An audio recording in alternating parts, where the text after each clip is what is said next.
See, the backers are moving. And they come. Heavy pressure. Howard delivers downfield. It's Smith. He's got it. Making Mike's hot. Jeremiah Smith hadn't had a touch in the second half until that potential game clincher. First down at the 10. That was Jeremiah Smith, a 56-yard reception on that 3rd and 11 to clinch it for Ohio State in the national championship over Notre Dame. Welcome in, Rocket Manuch with Jimmy B from Wright Toyota, right on the corner, right on the price, Wright Toyota. Speaking of college football, we've crossed the line of stupidity. As I mentioned, going to break, the state of Georgia has proposed a bill to eliminate 5.49% state income tax on NIL, on the NIL income. Alabama followed suit. Seriously, what are we doing here? Now, it's one thing to do right by the players. I think a lot of us all agree. Let them earn their money on name, image, and likeness. I have no problem with that. But it's another to take it this step further, where they're already getting free movement, which means free movement, free player movement, that is, where they can go anywhere they want, as many times as they want, right? I mean, come on. Now they're tax exempt, tax-free shelters? That's WTF. Yeah. What is wrong with people? What is wrong with these so-called pom-pom waivers, these politicians that have decided that the players should not be taxed? Let's just look what an 18-year-old football player gets when he enters college. This is when he just walks into college, all right, as a football player.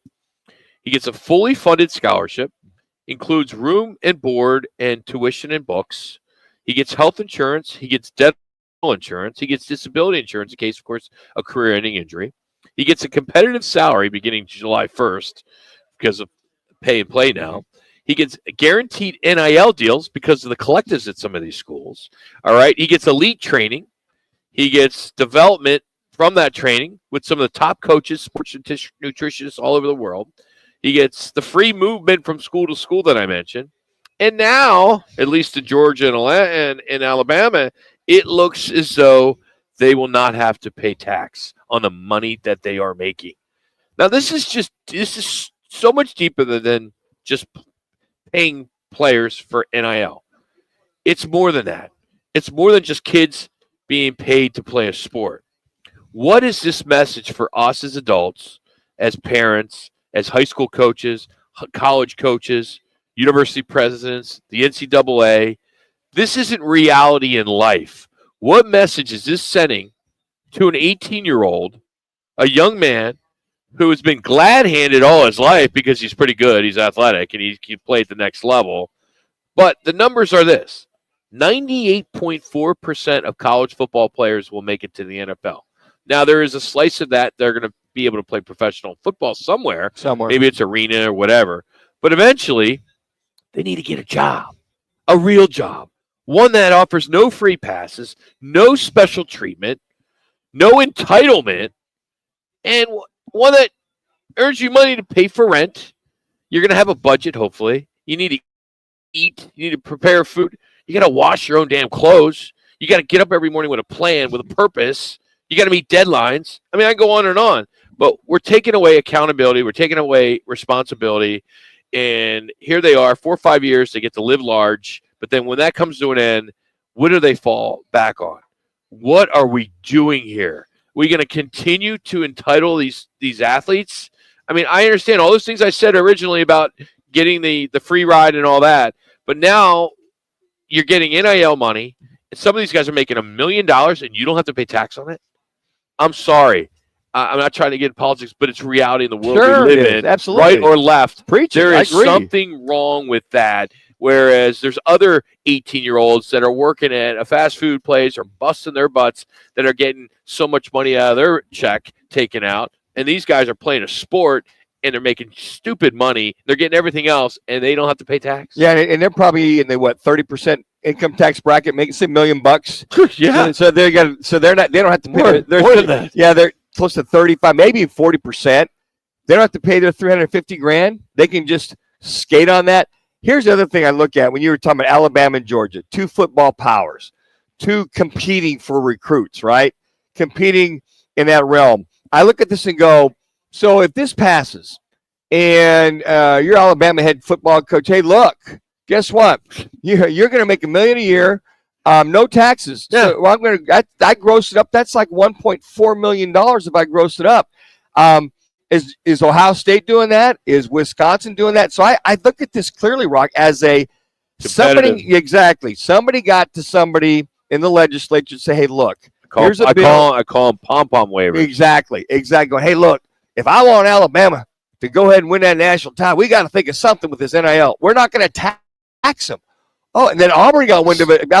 Georgia got wind of it and said, "Oh, okay, what you can do, I can do better." So I look at this, Rock. It smells of nothing but a recruiting ploy, recruiting tactic. That's why I want to bring it up. Yeah, that's a $1.4 million gross up. There are these boosters that were sitting in a dive bar in Georgia, and they're sitting around, and they have all the money in the world, and they have the ear to a politician, and here they are. They create this legislature.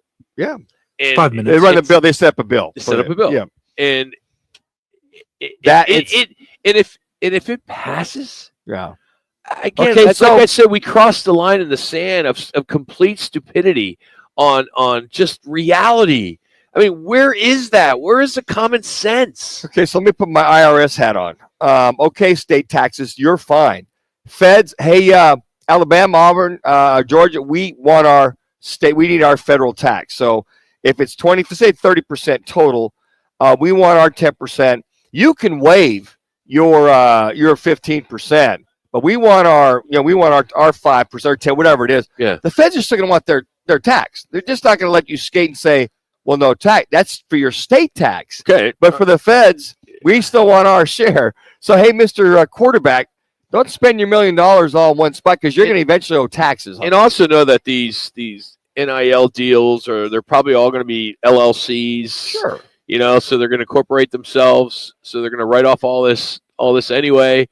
I think it's just ugly, so you bring another one since it's tax season, and I'm going to go see in about 3 weeks. Yeah, 602-230-0620 to help us out here. Yeah, I mean, so if you're a 1099, you're a corporation, and you're a 1099.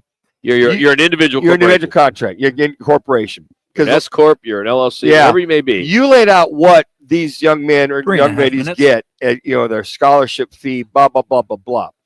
The other side of that could be, okay. If you want to negate their NIL tax, we're going to tax you based on what you're getting as a gift. So let's say that their scholarship money for the year, room board, let's say it's $50,000. Yeah. So we're going to tax you on that. So there's a way around. So we're going to tax you to say you're going to have to pay $15,000-$20,000 on your 50. So you can't have your cake and eat it with this situation. Well, I don't know, Manoj, because it'll take a good year for them to catch up.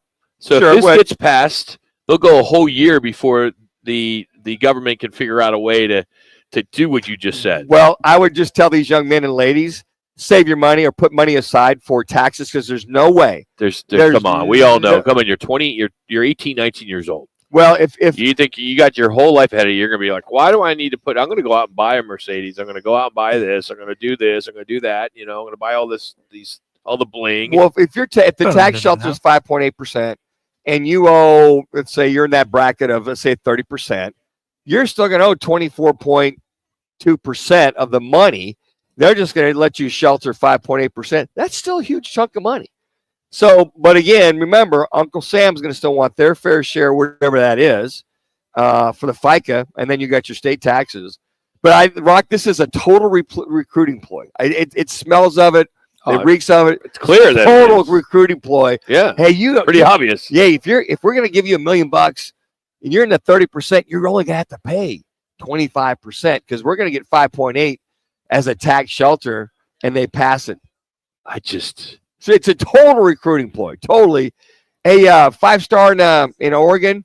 Hey, in Oregon, you got to pay 45% up there versus 30. You get the two big states, of course, big SEC states. Sure.